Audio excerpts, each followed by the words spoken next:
Chers frères et sœurs, je vous amène aujourd'hui une nouvelle parole qui est ancienne pour ceux qui me suivent tout le temps. C'est faire attention à l'orgueil. Abandonner l'orgueil. L'orgueil de l'homme l'abaisse. Quand tu es orgueilleux, ça veut dire que tu ne suis pas la parole de Dieu. C'est tout ce que la définition que je trouve la plus facile pour vous présenter. Ne pas suivre la parole de Dieu, c'est être orgueilleux. Ne pas obéir à la parole de Dieu, c'est être orgueilleux. Quand nous lisons Proverbes chapitre 11, verset 2, Proverbes chapitre 11, verset 2, nous dit clairement que quand vient l'orgueil, vient aussi l'ignominie. Mais la sagesse est avec les humbles. Mais la sagesse est avec les humbles. Et alors, es-tu humble? Es-tu humble? Ou tu es orgueilleux? Certains disent orgueilleux, c'est ceci, cela, toutes ces définitions-là que vous pouvez vous imaginer. Mais je vous amène la définition la meilleure, à mon avis. Ce que la Bible nous présente l'orgueil, ce n'est pas c'est refuser de suivre la parole de Dieu. Quand tu refuses de suivre les instructions de Dieu, quand tu refuses de suivre les instructions que l'Éternel a données, eh bien tu es orgueilleux. Et si tu es orgueilleux, tu n'as pas la possibilité de résister dans ce monde. Tu vas être brisé, tu vas être détruit. Eh bien, juste vivre dans ce monde, l'orgueil, la lutte contre l'Éternel ne va pas te faire avancer. Il dit que quand vient l'orgueil, vient aussi l'ignominie. L'ignominie, c'est-à-dire quand vient l'orgueil, vient aussi l'opprobre, vient la honte. Une forte honte, le déshonneur. Tu seras déshonoré quand tu suis le chemin de l'orgueil. Mon frère, ma soeur, ce n'est pas ton chemin. Toi qui as accepté Jésus-Christ comme Seigneur, tu es accepté pour le suivre. Quand tu as dit en ton cœur que Jésus-Christ est ressuscité des morts, quand tu as appelé et tu as dit Jésus-Christ est Seigneur, eh bien tu as accepté de le suivre.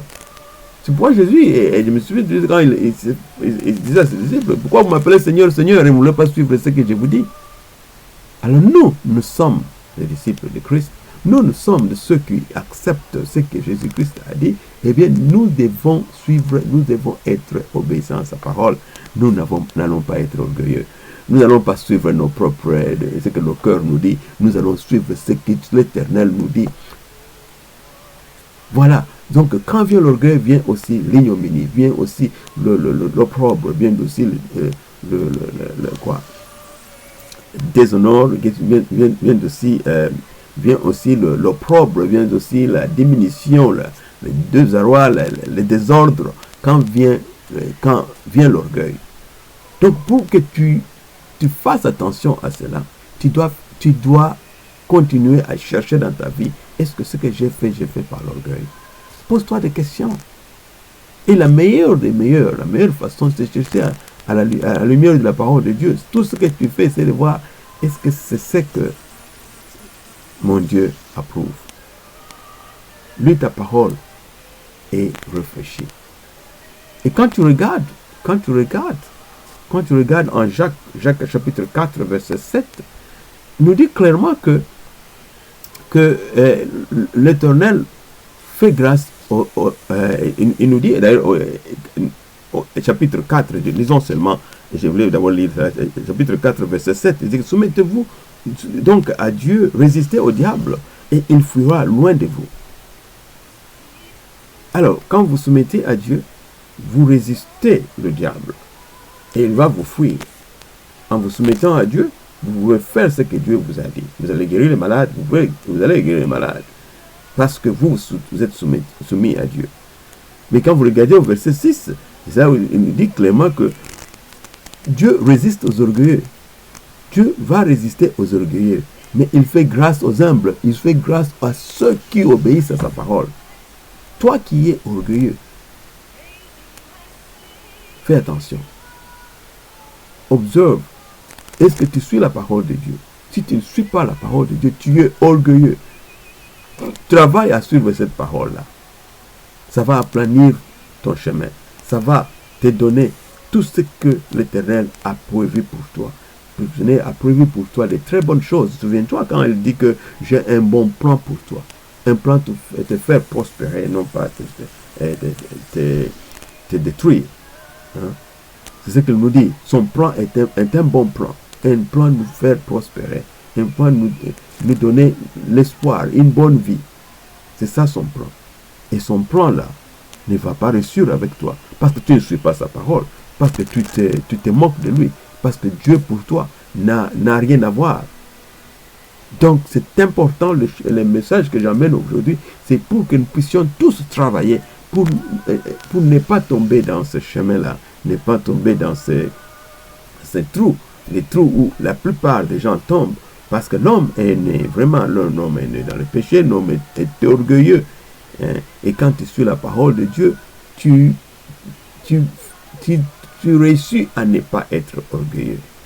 Mais quand tu refuses, tu suis le chemin du diable. Et le diable est orgueilleux. Si tu regardes depuis le début, donc il s'est révolté contre Dieu. C'est à travers l'orgueil. C'est l'orgueil qui l'amène. Et l'orgueil de l'homme l'abaisse. Eh bien, l'orgueil, tout orgueil va t'abaisser. Hein? Ici, donc, notre sujet aujourd'hui, quand vient l'orgueil, vient aussi l'ignominie. Quand vient l'orgueil, vient aussi l'opprobre, vient la diminution, vient la honte. Tu ne veux pas ça. Tu n'as pas besoin de ça, toi, en tant que l'enfant de Dieu, en tant que celui qui suit Jésus-Christ. Eh bien, suivons Christ. Faisons attention à ce que nous posons comme action. Est-ce que c'est en conforme avec la parole de Dieu? Quand ce n'est pas en conforme, ça tombe immédiatement. Quand ce n'est pas conforme par la parole de Dieu, ça tombe immédiatement dans l'orgueil. N'est-ce pas? Alors, j'ai prié que l'Éternel nous aide à comprendre ce sujet davantage, parce que c'est très important. Comme Jacques le dit à 4:6, il dit que Dieu résiste aux orgueilleux. Amen. Alors, on se voit encore la prochaine occasion. Nous allons parler plus encore de l'Éternel pour que nous puissions être prêts contre tous ces schemes de tentation que le diable jette devant nous, et nous ne puissions pas tomber dans ces trous qui creusent toutefois devant nous. Merci beaucoup. Amen.